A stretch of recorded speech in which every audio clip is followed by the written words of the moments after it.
হামজা হামজা এবং হামজা দেওয়ান চৌধুরী। হামজা আমাকে সেই আগের ট্র্যাকে ফিরে আনছে, সেই রিয়াল মাদ্রিদ জার্সি, সেই মাথায় কানটুপি।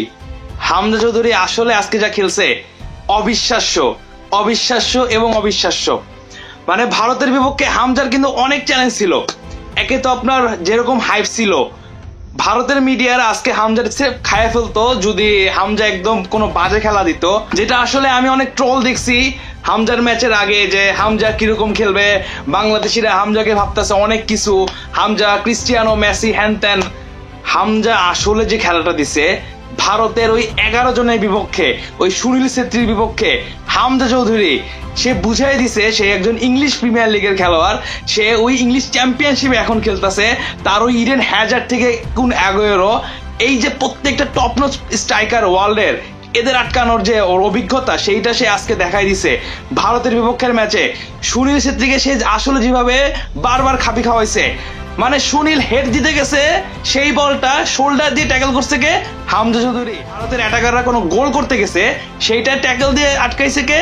Hamza Chowdhury. All clearance, interception, tackle, মাঠের যেন লিডার ছিল আজকে হামজা চৌধুরী। মানে বাংলাদেশ বনাম ভারতের ম্যাচ ছিল না আজকে, ছিল হামজা চৌধুরী বনাম ভারতের ম্যাচ। বাংলাদেশের এই যে হামজা বাদে আরো 10 জন আর ভারতের 11 জন, এই যে 21 জন, এই 21 জনের বিপক্ষে যেন খেলছে হামজা চৌধুরী।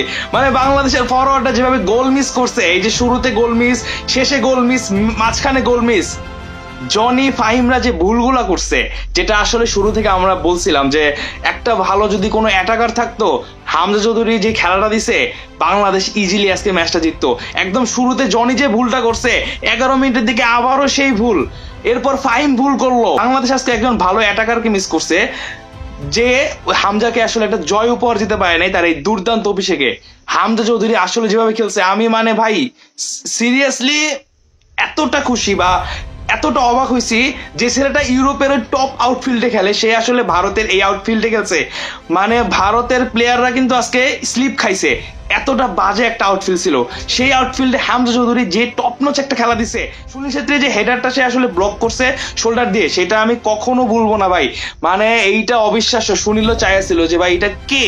হামজা চৌধুরী আসলে যে খেলাটা দিছে, জাস্ট আমরা যদি একটু সিন্ডিকেটটা আটকাই, আমরা যদি সিন্ডিকেটের বদলে ভালো ভালো প্লেয়ারকে দিয়ে হামজার সাথে খেলাই, অনেক ভালো হবে। বাংলাদেশের ভালো একটা ফিউচার আছে ফুটবলে এই হামজা চৌধুরীর জন্য, যেটা আমরা সবাই আশা করছি যে হামজা আসবে, বাংলাদেশের ফুটবলটা চেঞ্জ হবে। এটা কিন্তু আসলেই হবে যদি আমরা সেই প্রপার ভাবে আসলে ফুটবলের স্ট্রাকচারটা ঠিক করি, ফুটবলারদের ঠিক মতো খেলাই, যারা আসলেই প্রথম একাদশে খেলার যোগ্য তাদেরকে আমরা খেলাই।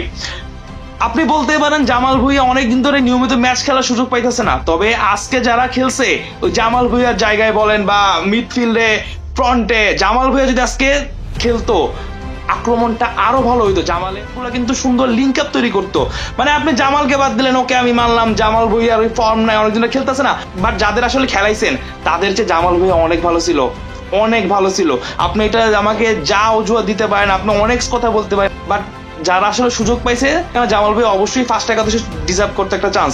হামজা চৌধুরী, জামাল ভুঁইয়া ভালো কোনো অ্যাটাকার, যেটা আমরা ফাহমিদুল চলে যাওয়ার পর মিস করছি, যে ফাহমিদুল কেন নাই, ফাহমিদুল নাই, ওকে আজকে আলামিনকে সুযোগ দেওয়া হয়নি। আলামিন বিপিএল এ ভালো খেলছে, সে খুব ভালো একটা ফর্মে আছে।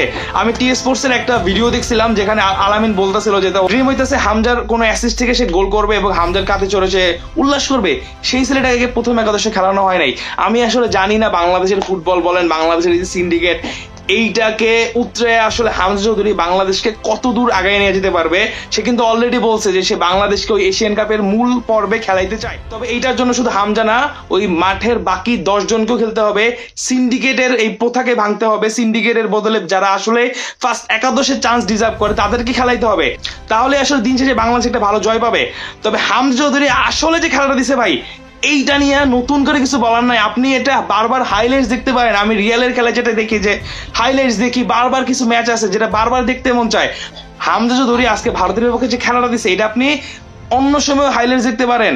এতটা সুন্দর খেলা দিছে হামজা চৌধুরী, সেটা মাঠের খেলায় বলেন, মাঠের ভিতরে যে আরো অনেক ব্যাপার থাকে, যে ম্যাচের মাঝখানে সে বাংলাদেশের ফুটবলারকে আসলে যেভাবে গাইড করছে, ইন্টারসেপশন থেকে সেট পিস, প্রত্যেকটা পজিশনে সে আসলে যেভাবে নেতৃত্ব দেখাইছে। বাংলাদেশে কোনো ফুটবলার রেফারির সাথে কথা বলতে গেলে সে যেভাবে আগায় গেছে, সে কথা বলছে, এই যে নেতৃত্ব গুণ, এই যে লিডারশিপ, হামজা চৌধুরী আজকে মাঠে যা খেলছে, লিডারশিপ বলেন, মাঠের খেলা বলেন, হামজা চৌধুরী 100-তে 100। এইরকম দুর্দান্ত অভিষেক, এইরকম মারাত্মক সুন্দর ডেবিউ জাস্ট বাংলাদেশের ফরওয়ার্ডদের জন্য সুন্দর হয় নাই, বাংলাদেশ ম্যাচটা জিততে পারে নাই। তবে হামজা চৌধুরী আসলে 100-100। হামজা চৌধুরী বাংলাদেশের ফুটবলের নতুন একটা জাগরণ সৃষ্টি করছে। সে বাংলাদেশের ফুটবলকে আসলে হয়তোবা ওই পর্যায়ে নিয়ে যাবে যদি তাকে ওই সাপোর্টটা দেওয়া হয়। তবে Hamza Chowdhury brilliant, Hamza Chowdhury hats off.